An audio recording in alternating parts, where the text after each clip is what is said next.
अमावस की रात थी और आकाश में घने काले बादलों का पहरा था, मानो वे चांदनी को धरती पर गिरने से रोकने की कसम खा चुके हों। आर्यन अपनी पुरानी जीप में पहाड़ी रास्तों से गुजर रहा था। उसका गंतव्य था भैरवगढ़।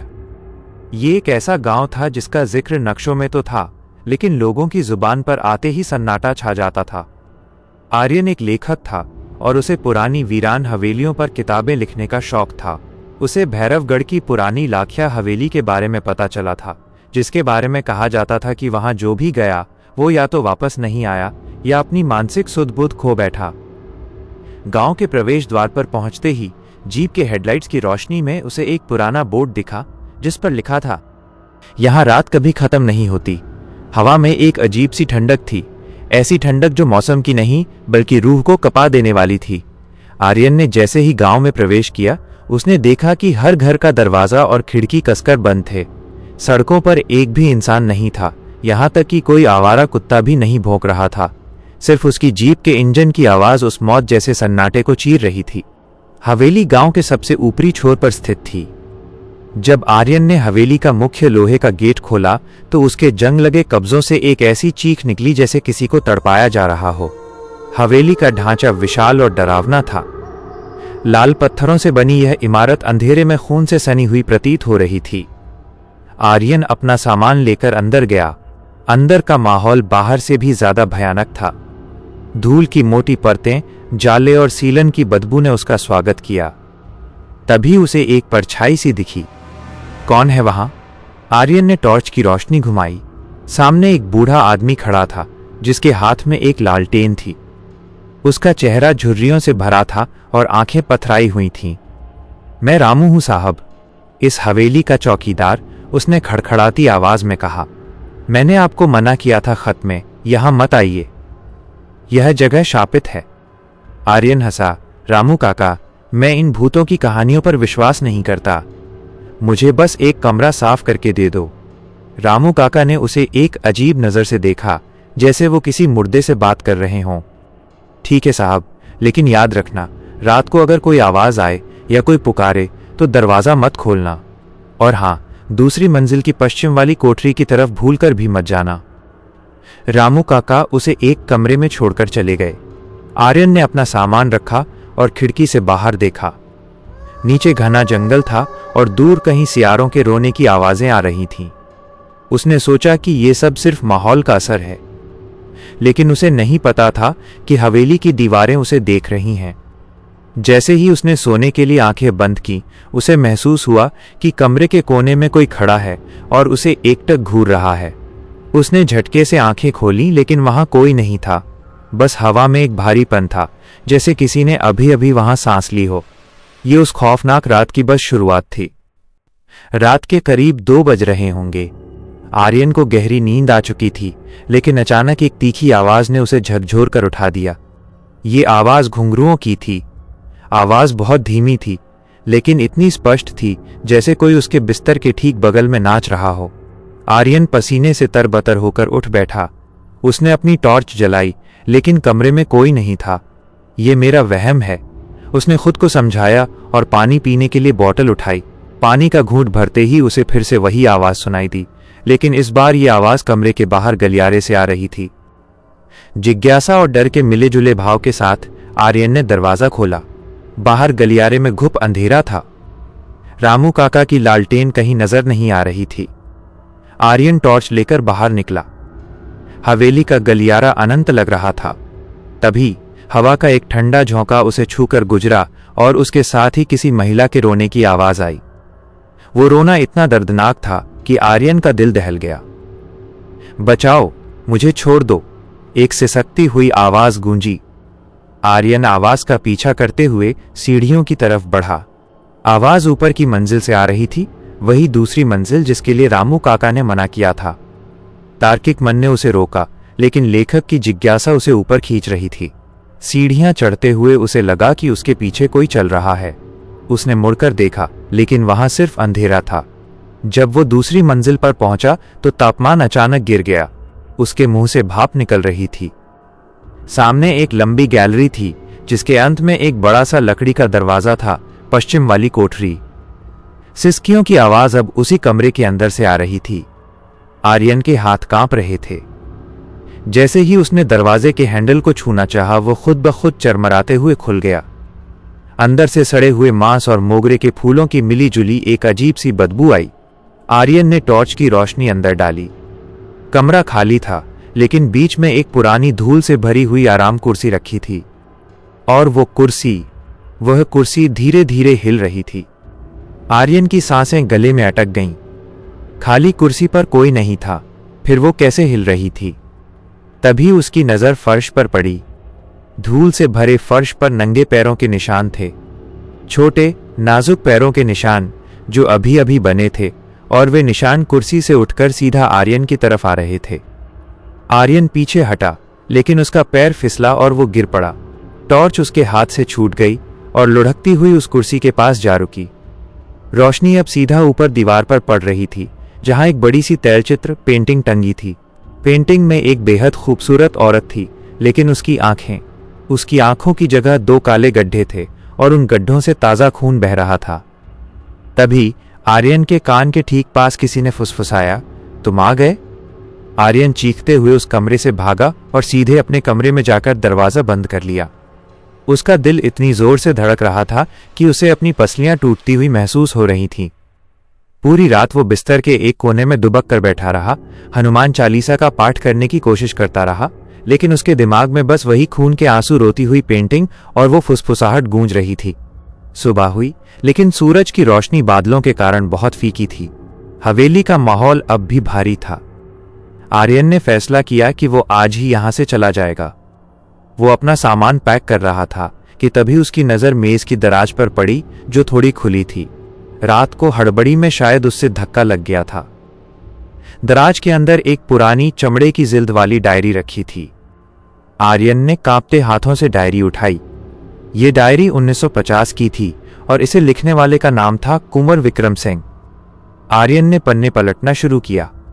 शुरुआत में तो बस हवेली के खर्च और शिकार के किस्से थे, लेकिन आखिरी के पन्नों में लिखावट बदल गई थी। घबराहट और डर साफ झलक रहा था। 15 अक्टूबर 1950, मैंने बहुत बड़ी गलती कर दी। वैदेही, वो साधारण नर्तकी नहीं थी, वो तंत्र मंत्र जानती थी। मैंने उसे प्यार का झांसा दिया, उसका इस्तेमाल किया और फिर अपनी झूठी शान के लिए उसे इस हवेली की दीवारों में चुनवा दिया। लेकिन मरते वक्त उसकी आंखों में डर नहीं था, सिर्फ प्रतिशोध था। उसने कहा था कि वो लौटेगी और इस वंश के हर पुरुष को निगल जाएगी। 20 अक्टूबर 1950, रात को घुंघरुओं की आवाजें अब मेरे दिमाग में हथौड़े की तरह बजती हैं। कल मैंने उसे देखा। वो मरी नहीं है, वह पश्चिम वाली कोठरी में मेरा इंतजार कर रही है। मेरे बेटे की मौत हो चुकी है, अब मेरी बारी है। डायरी का आखिरी पन्ना खून के धब्बों से भरा था। आर्यन समझ गया कि वो पेंटिंग वैदेही की थी। रामू काका ने सच कहा था, ये जगह शापित थी। वो एक प्रेतनी के घर में था जो सदियों से अपने कातिलों का इंतजार कर रही थी, और अब आर्यन उसका नया शिकार था। आर्यन डायरी लेकर नीचे भागा। उसे रामू काका को ढूंढना था। रामू काका, रामू काका, उसने आवाज लगाई। रसोई में उसे रामू काका मिले, लेकिन वे जमीन पर बैठे थे, दीवार की तरफ मुंह करके। काका, हमें अभी निकलना होगा, यहां खतरा है, आर्यन चिल्लाया।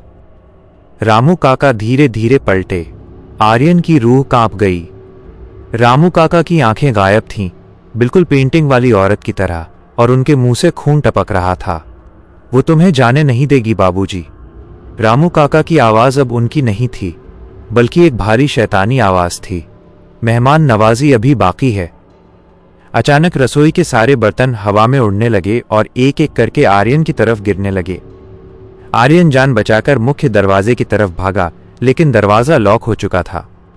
उसने खिड़कियां तोड़ने की कोशिश की, लेकिन वे लोहे की तरह सख्त हो चुकी थीं। हवेली ने उसे कैद कर लिया था।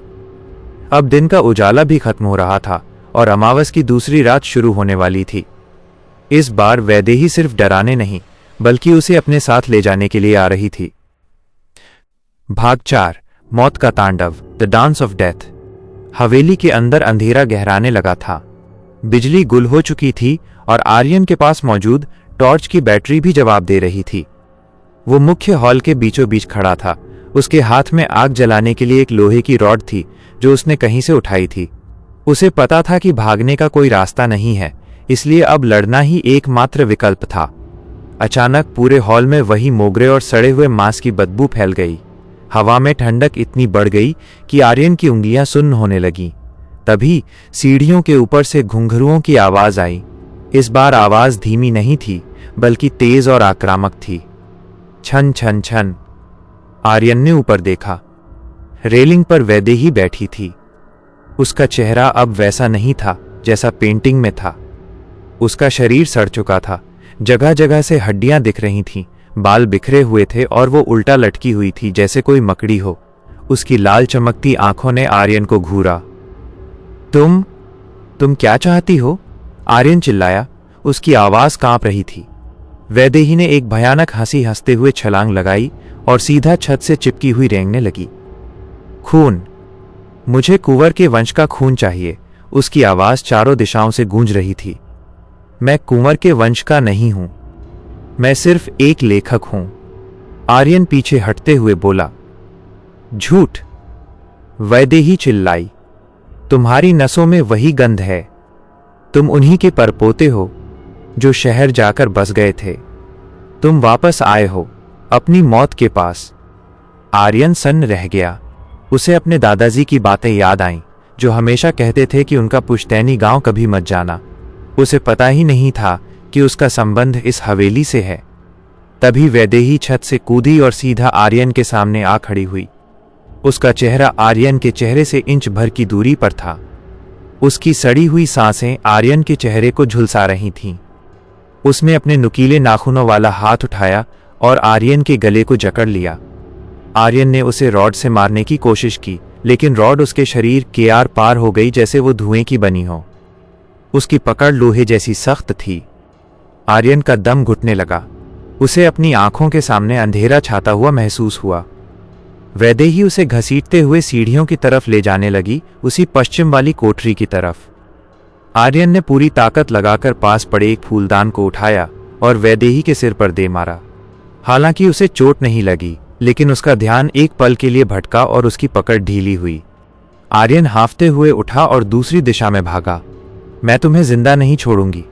वैदेही की चीख से पूरी हवेली हिल गई। दीवारों से खून रिसने लगा, फर्श हिलने लगा। आर्यन एक कमरे में घुसा और दरवाजा बंद कर लिया, लेकिन उसे पता था कि लकड़ी का दरवाजा उस पिशाचिनी को नहीं रोक पाएगा। उसने डायरी में पढ़ा था कि वैदेही को दीवारों में चुनवाया गया था। शायद उसकी अस्थियां अभी भी वहीं थीं। अगर वो उन अस्थियों को जला दे तो शायद उसे मुक्ति मिल जाए और आर्यन की जान बच जाए। लेकिन अस्थियां कहाँ थीं? पश्चिम वाली कोठरी के पीछे वाली दीवार में। उसे वापस वहीं जाना था जहां मौत उसका इंतजार कर रही थी। आर्यन ने एक भारी लोहे की कुदाल उठाई जो उसने स्टोर रूम में देखी थी और मन कड़ा करके बाहर निकला। वैदेही कहीं नजर नहीं आ रही थी, लेकिन उसकी मौजूदगी हर कण में महसूस हो रही थी। आर्यन भागते हुए ऊपर चढ़ा और पश्चिम वाली कोठरी में घुस गया। कमरा अब पूरी तरह बदल चुका था। वहां की दीवारें धड़क रही थीं जैसे वे जीवित हों। उसने दीवार के उस हिस्से को पहचाना जहां ईंटें थोड़ी अलग लग रही थीं। उसने पागलों की तरह कुदाल चलाना शुरू किया। ईंटें टूटने लगीं।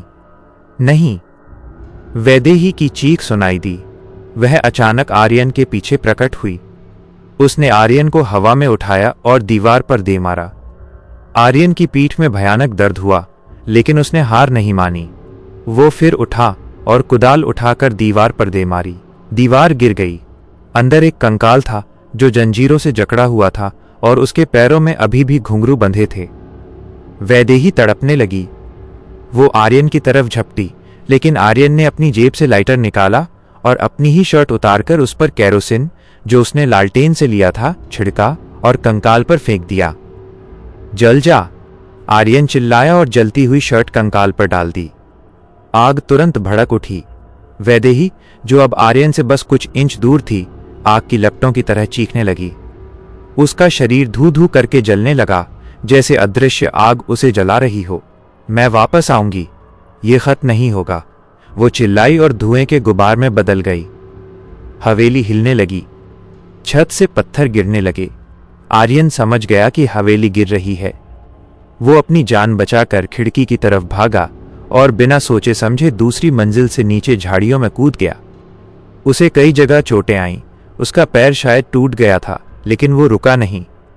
वो लंगड़ाते हुए जीप की तरफ भागा, इंजन स्टार्ट किया और एक्सीलरेटर दबा दिया। जैसे ही वो गांव की सीमा से बाहर निकला, उसने पीछे मुड़कर देखा। हवेली धूल के गुबार में ढह रही थी। आर्यन ने राहत की सांस ली। वो बच गया था। वो शहर के अस्पताल पहुंचा और अपना इलाज करवाया। डॉक्टरों ने कहा कि वो सदमे में है। एक हफ्ते बाद आर्यन अपने शहर के अपार्टमेंट में था। वो बाथरूम में अपना चेहरा धो रहा था। सब कुछ सामान्य लग रहा था। उसने तौलिए से मुंह पोंछा और आईने में देखा। उसका दिल रुक गया। आईने में उसका चेहरा नहीं था। उसके पीछे परछाई में वैदेही खड़ी थी, मुस्कुरा रही थी। उसने अपना हाथ आर्यन के कंधे पर रखा। आर्यन ने चिल्लाना चाहा, लेकिन उसके गले से आवाज नहीं निकली। उसे याद आया वैदेही ने कहा था, मैं वापस आऊंगी। वो हवेली से तो बच गया था, लेकिन श्राप उसके साथ चला आया था। अब वो और वैदेही हमेशा के लिए एक साथ थे। कमरे की बत्ती बुझ गई और अंधेरे में सिर्फ घुंघरुओं की आवाज गूंजने लगी।